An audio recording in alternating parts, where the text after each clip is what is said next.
Cuando el aneurisma se rompe, da estos síntomas, pero obviamente que se rompe el aneurisma abdominal es una catástrofe, es una desgracia. Hubo un presidente de la República que tuvo esta complicación, aneurisma roto de aorta abdominal. Ustedes no lo han conocido porque ustedes son bastante jóvenes todavía. Era el presidente Juan Velasco Alvarado, que le decían el cojo, porque le amputaron una pierna como una complicación eh, allá por los años 70. Ustedes no estaban todavía pues, en este mundo. ¿Qué pasó? Al presidente Juan Velasco bruscamente hizo esto. Dolor abdominal, Bandangán, era hipertenso, lo llevan al hospital militar.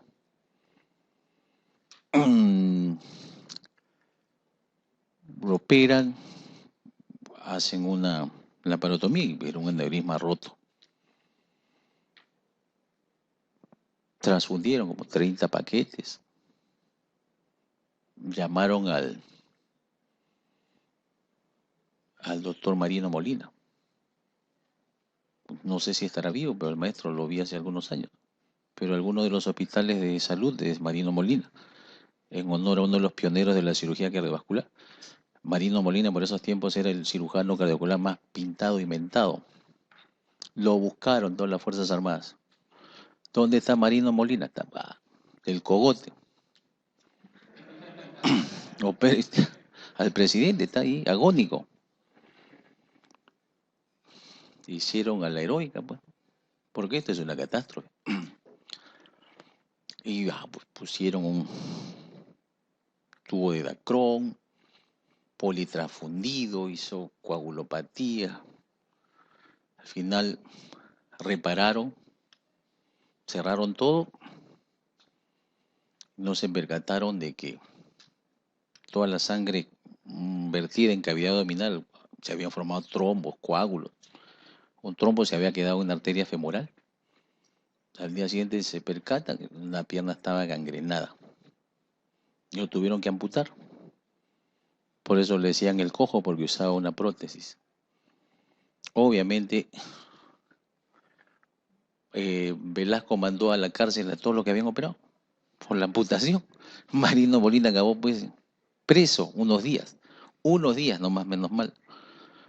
Eh, él mismo lo contó, no es que yo vaya. Él mismo lo contó en alguna de sus clases magistrales. Acabaron detenidos, pues todos. Y después ya pasaron los días, Velasco salió de alta.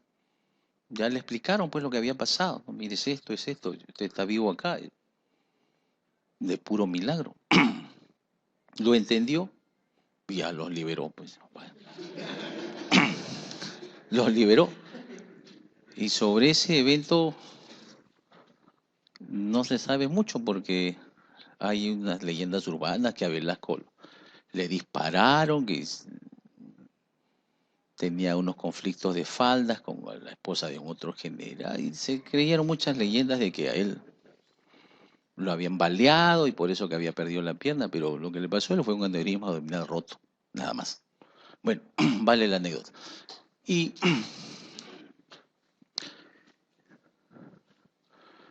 obviamente el riesgo de ruptura está relacionado con el diámetro. Cuando el diámetro del aneurisma rebasa los 6 centímetros, más del 50% de estos se van a romper en el primer año. O sea, ya es una sentencia de muerte cuasi segura.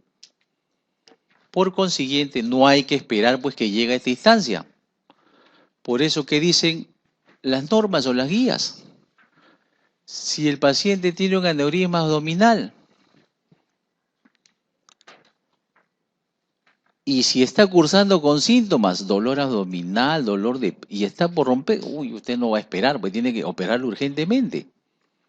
Pero si está sin síntomas y se lo han encontrado de casualidad, hacer un chequeo por otra patología, está sin síntomas y está por encima de los 5.5 centímetros, pero oiga, rebasa los 5 puntos, tiene que operarlo. Y si el riesgo quirúrgico es alto, mejor le pone una endoprótesis. Ahora se está utilizando bastante esto. Hoy hay que operar de repente. Mejor con un intervencionismo se pone una endoprótesis por dentro, se reviste toda la pared interna, es como un stent, y queda todo revestido por dentro, sin operar al paciente.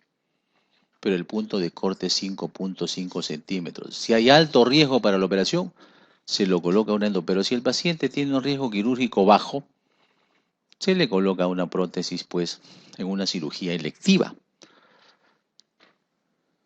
Acá está. Acá está.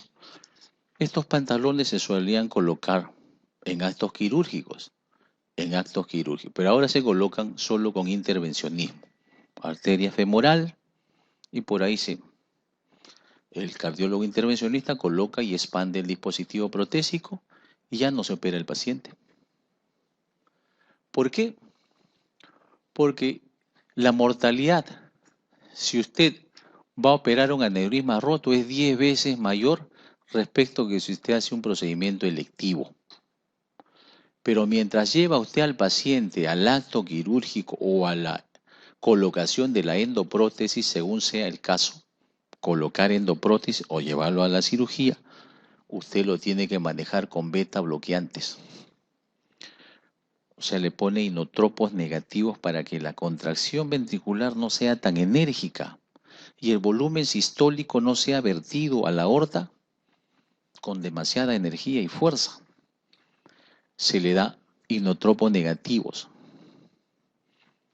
y eso reduce el riesgo de ruptura. Beta bloqueantes. Y obviamente se le da antihipertensivos porque si es un hipertenso tiene que estar bien controlado para que la ruptura no sea inminente. ¿Qué más? Pero algunos aneurismas afectan la aorta torácica, sobre todo por debajo de la subclavia hasta el diafragma. Y este tipo de aneurismas ocupan el segundo lugar. El segundo lugar respecto a la aorta abdominal. En los aneurismas torácicos, la etiología arteriosclerótica es la más prevalente. La más prevalente. En cambio, la degeneración quística de la media es la etiopatogenia en los aneurismas que afectan la aorta ascendente. En los aneurismas abdominales también la arteriosclerosis. En los aneurismas torácicos debajo de la subclavia, arteriosclerosis. En los aneurismas que afectan la aorta ascendente, degeneración quística de la capa media. ¿Qué es disección aórtica? Ya les mencioné qué es. ¿Qué se requiere? ¿Cuál es el requisito indispensable para que haya disección aórtica? Tiene que haber una solución de continuidad en la capa íntima. Y a través de ese desgarro o solución de continuidad, la sangre va divulsionando, disecando la capa media de la aorta, generando trayectos azarosos, imprevisibles. Oye, ¿por dónde va? Está disecando la ascendente, pero con tanta mala fortuna que ha tomado una de las carótidas y bandangán, se ocluyó toda una carótida. O a veces respeta el origen de las carótidas y progresa hasta la aorta torácica abdominal, diseca las renales y anuria, disecó ambas arterias renales, caput con los riñones. O si no, progresa más abajo, llega hasta las ilíacas. Ya lo Velasco, se oblitera una ilíaca, isquemia de miembros inferiores. El trayecto de disección es tan al azar que es imprevisible por dónde vaya. Entonces el médico tiene que ir examinando cómo están los pulsos en las extremidades, porque puede tomar una subclavia, las presiones, función renal, pulsos en miembros inferiores.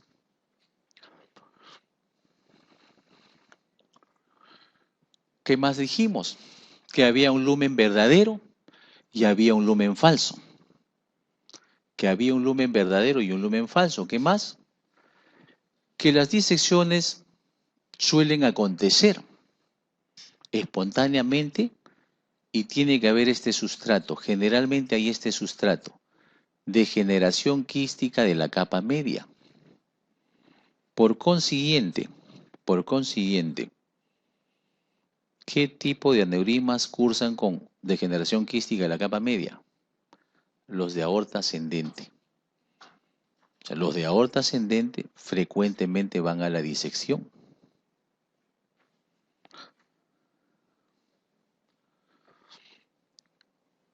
Etiopatogenia diversa. Marfan es una de ellas, enredarlos también, gestación, arterioesclerosis.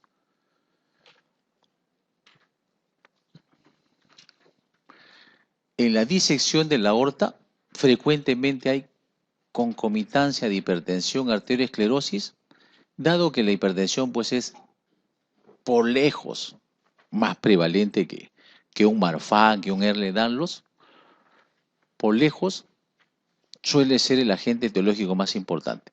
Otras causas, el Marfan generando necrosis quística de la capa media, que es indispensable para que haya disección, desgarro de la capa íntima para que haya una puerta de ingreso del volumen sanguíneo que va a disecar o divulsionar. ¿Qué más? Este desgarro de la íntima, ¿dónde suele acontecer? En las zonas de la aorta donde hay más estrés hemodinámico. ¿Qué porción de la aorta está soportando el mayor estrés hemodinámico? Los 2 primeros centímetros de la aorta ascendente. Más del 50% de las rupturas o desgarros de la íntima. ¿Qué hay? ¿Acontece en dónde? En los 2 primeros centímetros de la aorta ascendente. Otro punto de estrés hemodinámico en la aorta, por debajo del origen de la subclavia, 30-35%. Por eso es que se utiliza esta clasificación, la más usada es la de Stanford en la actualidad, donde si la disección compromete la aorta ascendente se llama Stanford A, y si la disección respeta la aorta ascendente y compromete la aorta descendente, se llama tipo B. Acá. Antes se utilizaba la clasificación de DeBakey, pero ahora la que más se utiliza es la de Stanford. En la de Stanford, la disección compromete la aorta ascendente. Puede solo circunscribirse a la aorta ascendente o comprometer callado e irse hasta la aorta descendente. Pero en la tipo A siempre está afectada la aorta ascendente. En cambio, en la disección tipo B, la aorta ascendente está indemne y el problema viene después del origen de la subclavia. Acá se ha empezado la disección. Las de tipo A son de mal pronóstico. Requieren siempre tratamiento quirúrgico. Siempre tratamiento quirúrgico.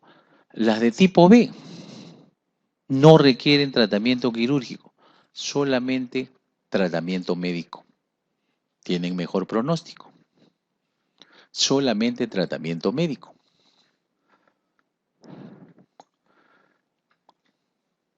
Obviamente, en toda disección de aorta se requiere un screening porque uno tiene que ir mapeando por dónde está discurriendo el trazo de disección. Para eso, buen examen físico, presión en ambos brazos, pulsos, extremidades, si hay focalización neurológica, que me sugeriría que se está disecando una de las carótidas, pulsos en miembros inferiores, hacer placas de tórax, eco transesofágico, angiotomografía y angioresonancia para ir monitorizando hasta dónde ha llegado la disección. Hay que valorar esto, lo que ya les mencioné. Valorar la severidad de la insuficiencia aórtica, asimetría en la presión en los pulsos, isquemia de extremidades, focalización, valorar función renal, su dosaje de creatinina periódicamente. El eco transesofágico es el examen de primera elección, el de primera instancia. Se hace una ecocardiografía, un catéter, en este caso un traductor transesofágico, tiene buena sensibilidad y especificidad. Pero a veces tiene sus limitaciones porque si la disección ha ido más abajo, no puedo valorarla con eco transesofágico. Es bastante útil si solo ha afectado la aorta ascendente y de repente hasta torácica. Pero si la disección va por debajo del diafragma, tengo que echar mano a otros exámenes como la angiotomografía o la angioresonancia. Angiotomografía o angioresonancia. Este es un aneurisma de aorta ascendente. Hay un trazo de disección acá. El tratamiento de la disección, aneurisma o disección tipo B, tratamiento médico. Disección tipo A, cirugía. Cirugía. Se coloca un tubo, muchas veces un tubo valvado, o sea, tiene una válvula aórtica, porque si el aneurisma ha dilatado el anillo aórtico y la válvula aórtica ha sido afectada, hay que cambiarla. Un tubo valvado con una prótesis en su extremo. Dado que es una emergencia médica la disección de la aorta, se tiene que tratar con beta bloqueadores endovenosos y nitroprusiato para evitar el riesgo o reducir el riesgo de ruptura. Reducir el riesgo de ruptura. Acá está, de las guías del 2010. Si el aneurisma rebasa los 5.5 centímetros, el paciente se le debe brindar la opción quirúrgica. Por más que el paciente esté asintomático, se le debe operar. Algunas palabras sobre coartación de aorta. Vimos algo al respecto cuando vimos cardiopatías congénitas, así es que lo pasamos rápidamente.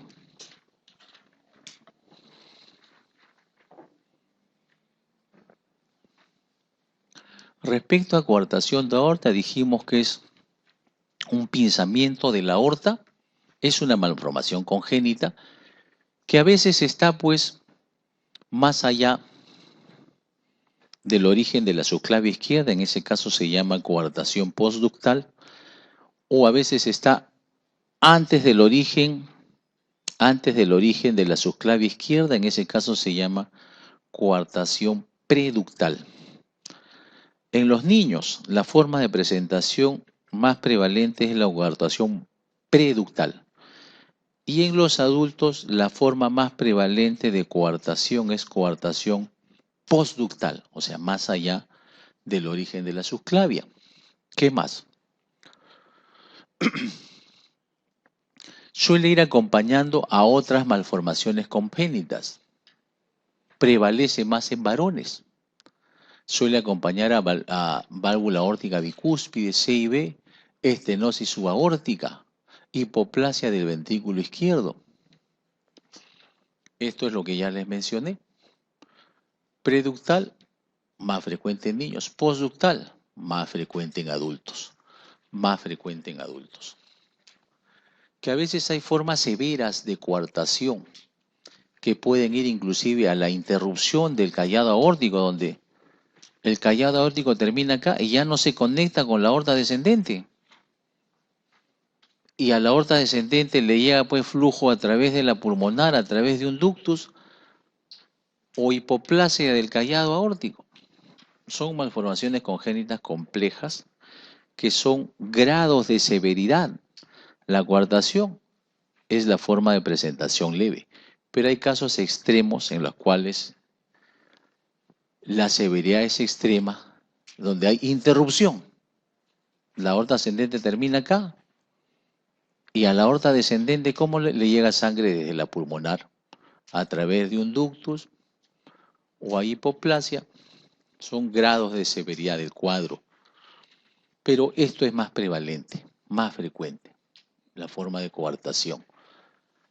Al haber compromiso del flujo hacia la aorta descendente porque hay un pinzamiento, obviamente va a haber una isquemia relativa en miembros inferiores, en órganos abdominales, porque a estos órganos y miembros inferiores va a llegar flujo a través de circulación colateral. ¿Esto a qué conlleva? Que el adolescente tenga un adecuado desarrollo cefálico y de extremidades superiores, pero a nivel pélvico y miembros inferiores no se desarrolla tan plenamente. Hay una desproporción entre miembros superiores e inferiores. ¿Qué más? El adolescente con qué cursa.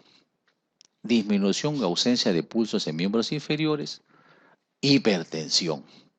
Puede cursar con cefaleas por la hipertensión, extremidades inferiores frías.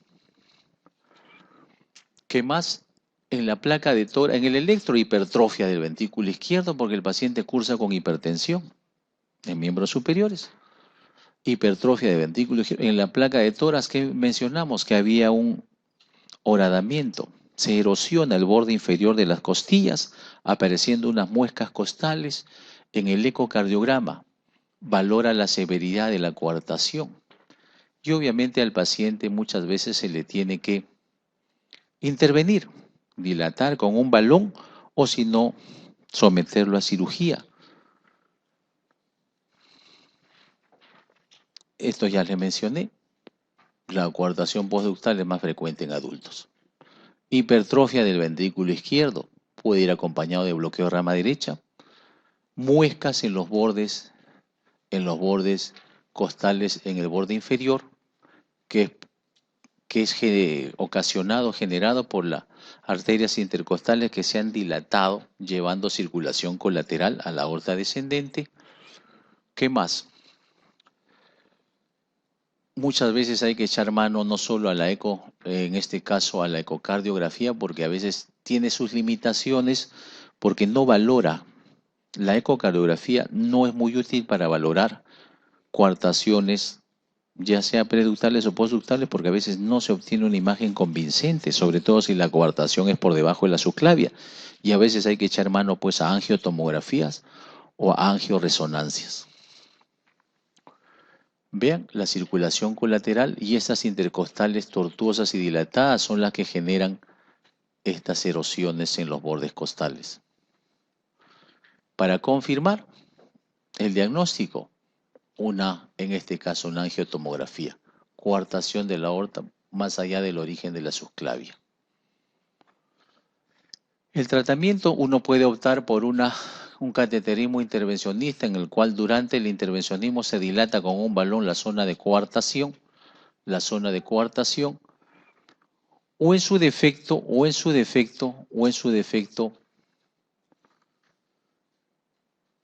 se puede someter al paciente a colocación de un injerto protésico a nivel de la coartación.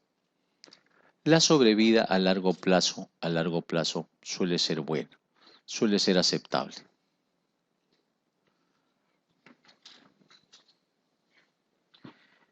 Y algunas palabras sobre enfermedad arterial periférica. Hay que hacer hincapié de los tópicos importantes. Siempre hay que darle un mayor tiempo a los tópicos en los cuales la posibilidad de que se elaboren preguntas de allí es mayor. ¿Y cuáles son en cardiología? Insuficiencia cardíaca, cardiopatía isquémica, valvulopatías, hipertensión arterial, fisiología cardiovascular. Ahí. Después los demás tópicos, cardiomiopatías, enfermedades de aorta, hipertensión pulmonar, enfermedad arterial periférica, las posibilidades son un poco menores. Y si no hay tiempo, porque hay que revisar tanto, por lo menos hay que hacer hincapié en la zona, en los puntos que son cruciales.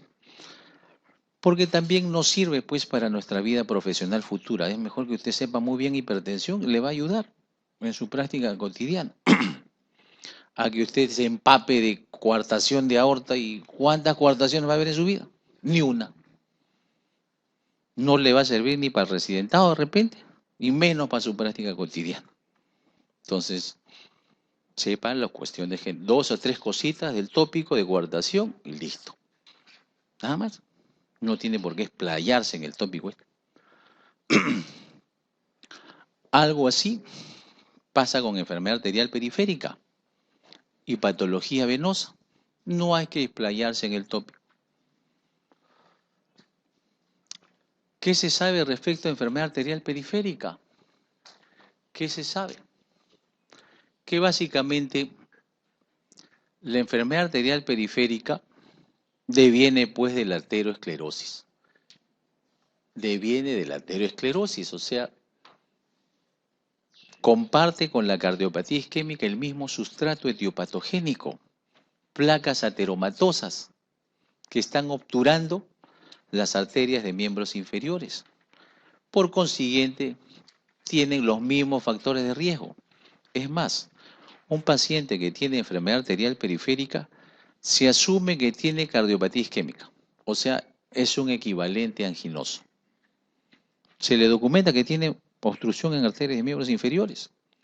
Ese paciente es coronario, sí o sí. Esa correlación está hecha en un 85 a 90% de casos. Porque la arteriosclerosis nunca pues va a afectar solo la pierna. Ah, no, la pierna nomás está afectada, porque mi corazón y mi vasculatura están ok, indemnes.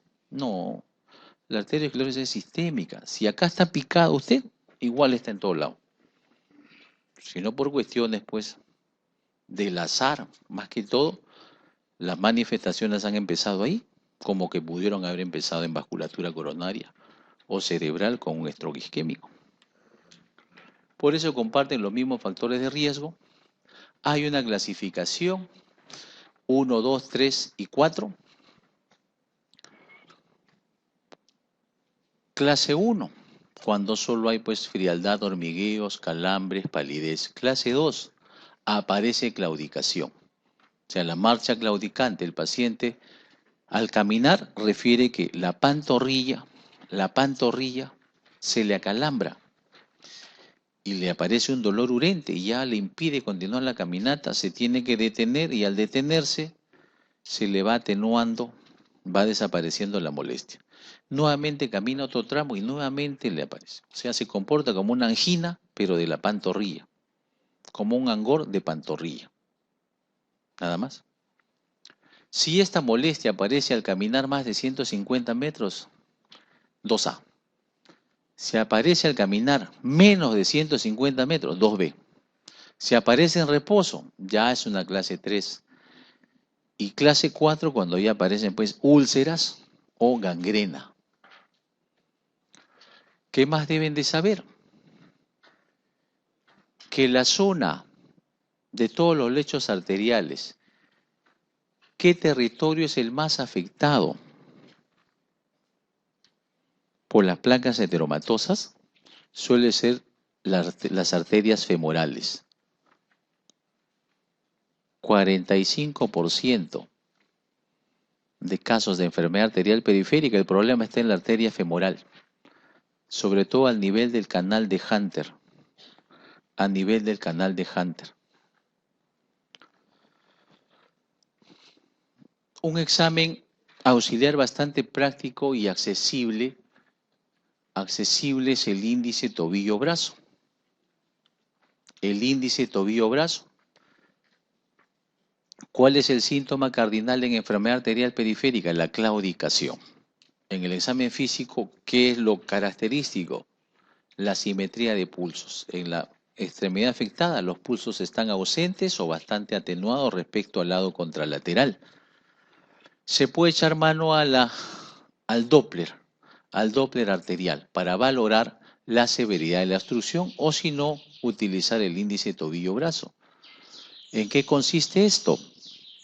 Se mide la presión en el tobillo y se mide la presión en el brazo y se obtiene el cociente. Si este cociente está por debajo de 0,9, enfermedad arterial periférica. Y si está por encima de 0,9, si está por encima de 1,3, no tiene nada el paciente. De 0,9 a 1,3 requiere exámenes auxiliares. No estamos muy seguros, no le asignamos un diagnóstico definitivo. Pero si el índice tobillo-brazo está por debajo de 0,9, el paciente tiene enfermedad arterial periférica. ¿Por qué? ¿Qué es lo normal? Lo normal es que la presión en el tobillo sea mayor que la presión en los brazos, porque la presión en las piernas es mayor que en los brazos. Eso es lo fisiológico, eso es lo normal. Por consiguiente, en una persona sana, sin enfermedad arterial, este índice tiene que salir por encima de 1 o más, lejos más de 1.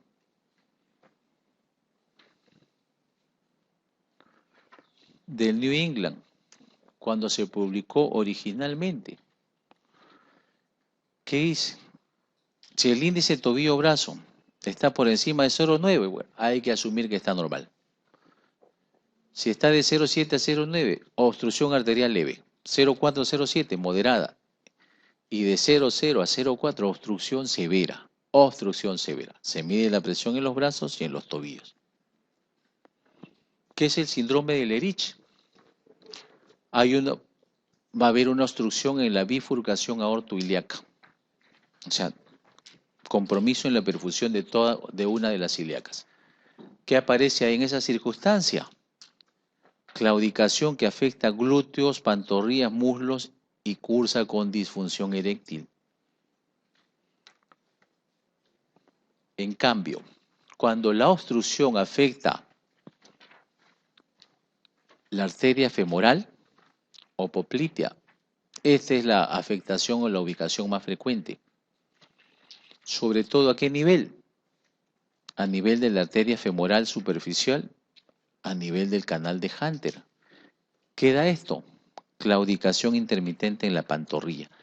Esta es la forma de presentación por lejos la más frecuente. Obliteración o obstrucción tibio-peronea. Esto es menos frecuente. Afecta más a ancianos o diabéticos o pacientes con tromboanginitis obliterante. El pronóstico es malo. Suele dar claudicación a nivel del pie. ¿Por qué el pronóstico es malo? Porque al ser lechos distales, hay poco por hacer ahí. Las arterias son tan pequeñas que como yo mantengo permeables. Que las dilato con stent no se puede, los vasos son muy delgados ya. Entonces, en vasos más grandes yo puedo dilatar, colocar un stent, hacer bypasses, pero en vasos pequeñitos, difícil maniobrar por el cirujano o por el cardiólogo intervencionista. ¿Qué es la maniobra de Allen? Sirve para valorar la perfusión a nivel de la palma de la mano, para valorar la integridad de la arteria radial y de la arteria cubital. Valorar la integridad de la arteria radial y cubital. ¿Qué se hace? Al paciente se le hace hacer puño y el examinador va a presionar la arteria radial y cubital a la vez. Después que hace puño con fuerza, se abre la mano queda exangüe por la presión, el examinador suelta la radial y si la mano se torna rosada rápidamente, la radial está íntegra. Repite la operación, hace puño, comprime el examinador ambas arterias, suelta la cubital. Si la mano que estaba exangüe se torna rosada rápidamente, la cubital está íntegra. Esa es la maniobra de Allen. Las oclusiones arteriales pueden ser agudas o crónicas. Las formas agudas da gangrena húmeda. O sea, el pie se torna violáceo, oscuro, aparecen flictenas, ampollas, edema. Y las oclusiones crónicas dan momificación. Momificación. O sea, lo que es la gangrena seca. El pie se seca. Se chupa todito, se hace como charqui, sequito, bien seco. Respecto al tratamiento farmacológico, hay un sinnúmero de medicamentos como cilostazol, pentoxifilina, aspirina, clopidogrel. Pero estos fármacos, cilostazol, pentoxifilina, no tienen un nivel de evidencia, un nivel de evidencia fuerte. ¿Qué es lo que ha demostrado algún beneficio? La antiagregación. Con aspirina o clopidogrel reduce el riesgo de hacer eventos cardiovasculares adversos. Que el tratamiento anticoagulante, sobre todo si ha habido embolias, es útil para que el trombo que se ha embolizado no siga creciendo. Cuando acontece una oclusión arterial aguda, eso es una emergencia médica. Esa es una emergencia médica. Y las oclusiones agudas suelen devenir de fenómenos embólicos. Por lejos, Las oclusiones agudas devienen de fenómenos embólicos, sobre todo de émbolos que se originan en el corazón. Fibrilación auricular, valvulopatías con fibrilación que han generado trombos y estos se han embolizado, acaban ocluyendo una arteria de miembro inferior. Otra posibilidad, trombosis in situ, pero esto es menos frecuente. Que una placa ateromatosa se haya fracturado por allí y se haya trombosado, pero eso es lo más frecuente es embolias. Las oclusiones agudas cursan con las 5P, P de pain o dolor, parestesias, palidez, pulsos ausentes, parálisis o impotencia funcional. ¿Qué más? Las embolias generalmente devienen de un sustrato cardíaco, sobre todo si el paciente está cursando con fibrilación auricular. En cambio, las trombosis arteriales in situ, más tienen un historial de isquemia crónica en miembros inferiores, suele haber antecedentes de claudicación porque el paciente ya se quejaba de que al caminar se le adormecía o le dolía la pantorrilla. En cambio, las embolias, el paciente no tiene un historial de enfermedad arterial, caminaba muy bien. Bruscamente un buen día, le duele la pierna, se le pone media violácea, las 5P que les mencioné, parestesias, palidez, pulso ausente y dolor. Oiga, pero yo estaba bien, bruscamente se me ha puesto así. Examina al paciente, tiene soplo cardíaco, tiene fibrilación. De esta manera es más fácil diferenciar. Bien, en el tratamiento puede haber opción a un tratamiento endovascular, o sea, hacerle dilataciones de las oclusiones, colocarles stent. ¿Puede hacerse eso? Sí, pero se hacen arterias pues de un calibre mediano a grande, como femoral, poplitea. Pero que yo voy a hacer pues un intervencionismo en arteria pedia, en una tibial, las arterias son tan pequeñas que ahí no se puede maniobrar mucho. O se puede optar por la revascularización quirúrgica. Y obviamente algún lugar tiene tratamiento médico. Hacer bypass, en este caso, axilofemoral, desde la axila con un tubo de Gore-Tex, esto va debajo de la piel, por cierto, se logra llevar flujo desde la arteria, en este caso subclavia, para bypassear las obstrucciones femorales. O si no, hacer bypasses femoral. Si esta femoral estaba ocluida acá, llevo flujo desde la femoral contralateral, haciendo un bypass.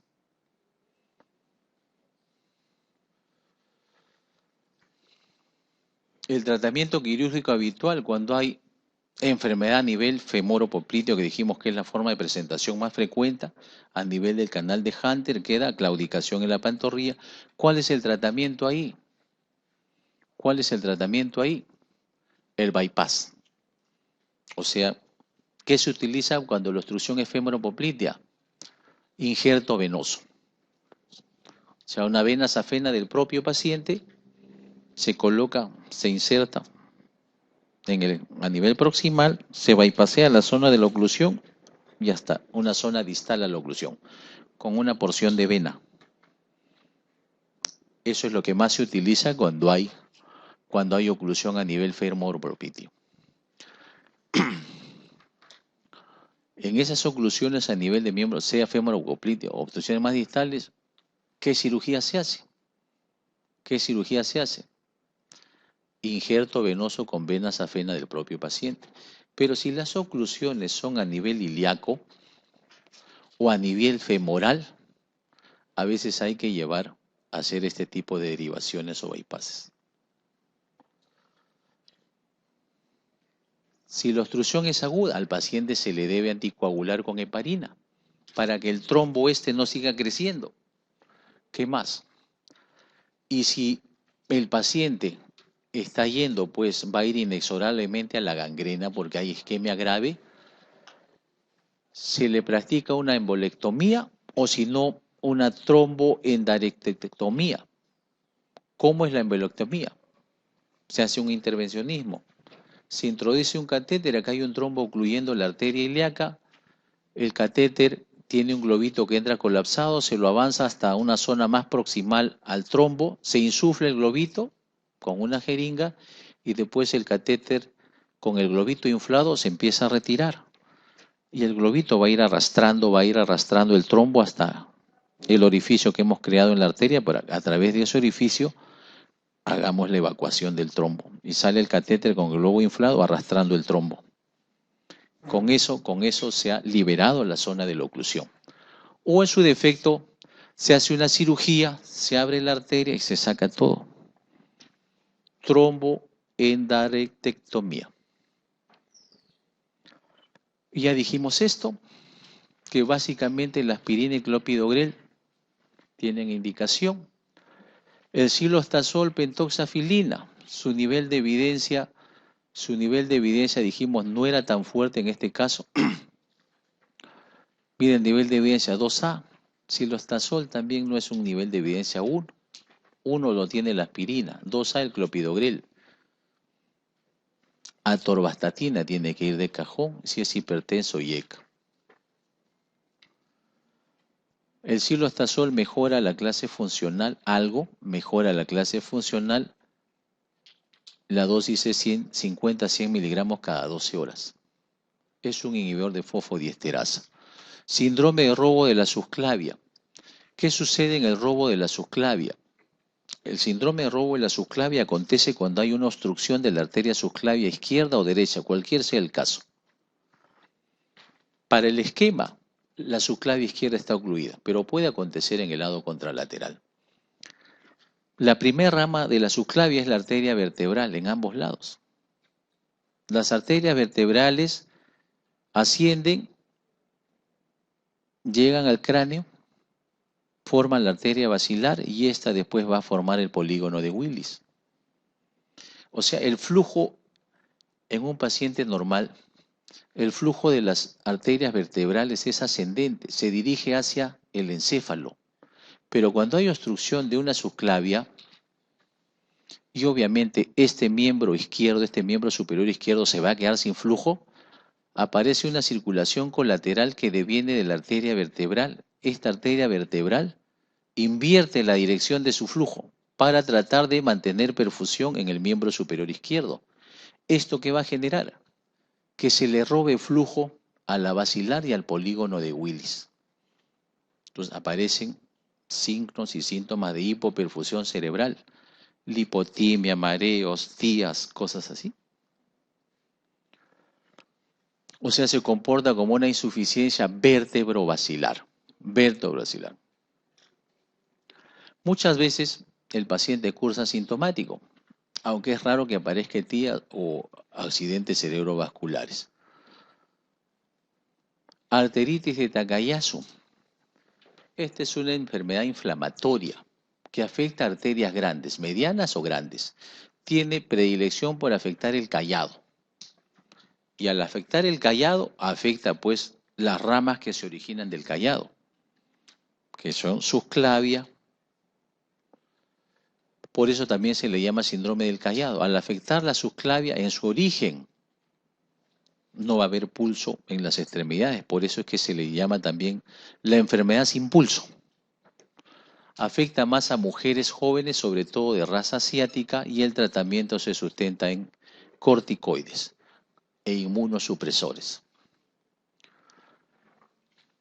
10 palabras para insuficiencia venosa. 5 minutos terminamos. En insuficiencia venosa, algo a tener en consideración, que en los miembros inferiores hay un sistema venoso superficial y un sistema profundo. Las venas superficiales son las safenas, interna o magna o safena mayor, y la safena externa o safena menor. La safena interna es anterior, va por la cara interna del miembro inferior. Y la safena menor es posterior, va por la pantorrilla, asciende por la pantorrilla. En cambio, el sistema venoso profundo tiene pues venas tibiales, peroneas, popliteas, femorales, superficiales y femorales profundas. En las extremidades, en los miembros inferiores, ¿quién lleva la mayor parte del retorno venoso? ¿El sistema superficial o el sistema profundo? Es pregunta de examen. En las extremidades, quien acarrea la mayor parte del retorno venoso son las venas del sistema profundo, tibiales, popliteas, femorales. Y las superficiales solo llevan 10 a 15% del retorno venoso.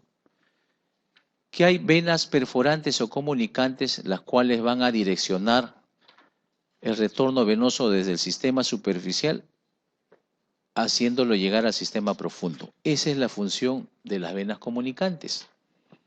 Llevar la volemia que retorna por las venas superficiales, hacerlas llegar hasta el sistema profundo, que es el que acarrea la mayor parte del retorno venoso. En cambio, en los miembros superiores, la mayor parte del retorno venoso va por el sistema superficial. En los miembros superiores, la mayor parte del retorno venoso va por el sistema superficial. En las extremidades, extremidades inferiores, la mayor parte va por el sistema venoso profundo. ¿Qué más? Que las venas, para que ejerzan su retorno venoso, se echan mano, se ayudan de la contracción muscular, o sea, hay una bomba muscular. Al caminar, al hacer nuestras actividades cotidianas, la compresión muscular comprime las venas y a través de este mecanismo el retorno venoso va ascendiendo. Pero también hay una funcionalidad valvular. Las venas tienen válvulas, por consiguiente, estas válvulas permiten el flujo en una sola dirección, impidiendo un flujo retrógrado. También la presión torácica, que es negativa, la presión intratorácica, que es negativa, tiene un efecto de succión. Va succionando, favoreciendo el retorno venoso. El sistema venoso tiene 4 funciones: retorno de la sangre venosa, control del volumen, porque son vasos de capacitancia, toleran gran cantidad de volumen. ¿Qué más? También tiene funciones de termorregulación. Vean, las válvulas venosas tienen una disposición anatómica que solo favorecen el flujo en esta orientación y sentido e impiden el retorno. Pero a veces, si la válvula es incompetente o disfuncionante, obviamente aparecen flujos retrógrados, incrementando la presión hidrostática y apareciendo las manifestaciones de la insuficiencia venosa. ¿Qué más? ¿Por qué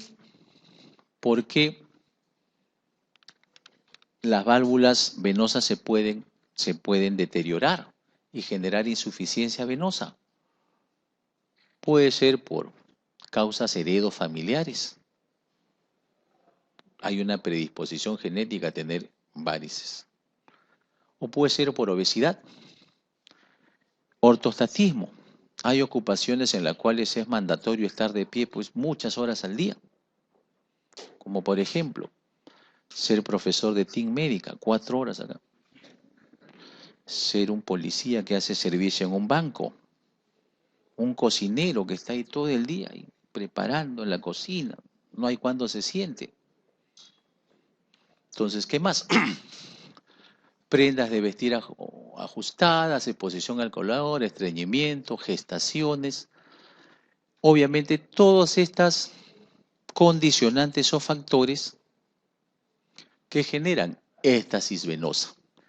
Éstasis venosa. Más aún si hay posturas ortostáticas por muchas horas al día, van a generar incompetencia de las válvulas, ya sea de las válvulas ubicadas a nivel de las venas profundas o comunicantes o perforantes, y aparecen los flujos retrógrados, generando éstasis sanguínea, incremento de la presión hidrostática en la vena, alteración de la permeabilidad de la vena, de tal manera que son extravasados a veces glóbulos rojos. Por eso cuando hay insuficiencia venosa crónica, la pierna se torna media negruzca. ¿Por qué? Dado que la presión hidrostática, al ser las válvulas incompetentes, la presión hidrostática trastoca la permeabilidad de la vena y se extravasan glóbulos rojos al celular subcutáneo.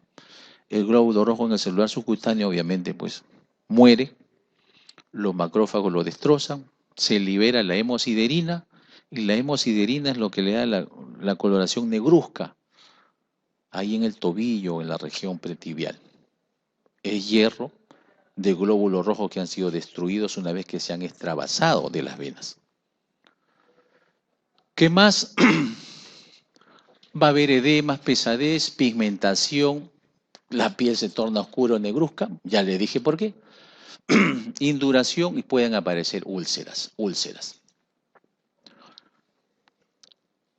Las varices pueden tener una connotación esencial o primaria cuando hay predisposición heredo-familiar, malformaciones en las válvulas venosas, fístulas, agenesia de válvulas, o pueden tener una connotación secundaria o ser postflevíticas, sobre todo cuando hay pues gestaciones, sedentarismo, obesidad marcada, ortostatismo, estar de pie muchas horas al día, Hay algunos test para valorar cuál es el sistema venoso que se ha afectado. El test o la prueba de Pertes. Se aplica un torniquete en el muslo y después se le dice al paciente que camine. Y si al caminar el paciente, teniendo el torniquete en el muslo, desaparecen las dilataciones varicosas, ¿qué quiere decir esto? Que las válvulas del sistema superficial son insuficientes, pero las venas perforantes funcionan normal. Otra posibilidad que genera el test de Pertes. Torniquete en el muslo, se le hace caminar al paciente algunos segundos o minutos. Las venas varicosas no se modifican al caminar. ¿Qué implica esto? La válvula del sistema superficial y también las perforantes o comunicantes son insuficientes. Tercera opción, torniquete en el muslo, se le hace caminar al paciente, las dilataciones varicosas se intensifican e inclusive hasta duelen. ¿Qué quiere decir esto? Hay una trombosis venosa profunda. Trombosis venosa profunda y también hay una obstrucción del sistema comunicante. Otro test o prueba de Trendelenburg. ¿Qué es lo normal? Que el llenado venoso se completa a los 30 segundos de haberse el paciente puesto de pie y sin haber retirado el torniquete. ¿Qué es lo que puede ocurrir? Cuando esto sucede, ¿qué implica?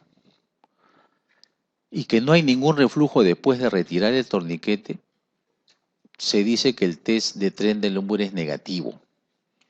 Por consiguiente, ¿qué se infiere? Que hay un buen funcionamiento de las venas superficiales y también de las perforantes. Pero cuando usted aplicó el torniquete en el muslo, las venas se llenan lentamente, pero al retirar el torniquete hay un llenado rápido, a lo más en 10 segundos, de arriba a abajo. Se dice que la prueba es positiva, Trendelenburg positivo. ¿Qué implica esto? Que hay insuficiencia de venas a venas, Pero otra opción es que acontezca un llenado rápido durante la permanencia, o sea, cuando usted todavía no retiró el torniquete. ¿Qué más? Se incrementa el llenado cuando se retira el torniquete. ¿Qué implica esto? Que hay insuficiencia de las afenas y de las comunicantes, de ambas, del sistema de las afenas y de las perforantes. Doblemente positiva. Una de las complicaciones de la insuficiencia venosa, tromboflebitis, o sea, trombosa, sea en el sistema superficial o profundo, ulceración, aparición de úlceras varicosas, y esto es lo más temido, tromboembolias pulmonares. ¿Qué lechos venosos son los que predisponen o favorecen más a las tromboembolias pulmonares? Venas femorales, ilíacas y pélvicas. Es improbable que una tromboembolia pulmonar tenga origen en venas pequeñas, o sea, en popliteas, en tibiales, peroneas, tibiales anteriores o posteriores. Eso no origina tromboembolia pulmonar. Las tromboembolias pulmonares se originan en venas grandes. ¿Y cuáles son venas grandes? femorales, ilíacas, venas pélvicas, en esa zona. No, pero la pantorrilla está, hay una trombosis profunda acá, signo de HOMO positivo. Ya, esto va a ir a una tromboembolia pulmonar masiva. Mentira. Esos trombos ahí son pequeños, esos no se embolizan. No se embolizan. El examen se confirma con estudios de Doppler. Se hace un estudio Doppler del sistema venoso. Se valora si hay flujos retrógrados que me evidencian incompetencia valvular. ¿Y qué más? Y el tratamiento se sustenta en hacer escleroterapia o en hacer escleroterapia con espuma, que es una sustancia irritante que va a generar una quemadura química en la vena, y una vez que se quema, la vena se cicatriza, se retrae y se colapsa. O en su defecto, se genera una quemadura pues con láser. Se introduce un catéter, todo el trayecto varicoso se lo quema con láser. Una quemadura interna, la vena se colapsa, genera retracción cicatricial, la variz desaparece. O en su defecto se le puede brindar un tratamiento quirúrgico. Se mete un catéter en todo el trayecto varicoso y después, obviamente, se tracciona todo el trayecto retirando toda la vena o toda la porción o segmento varicoso.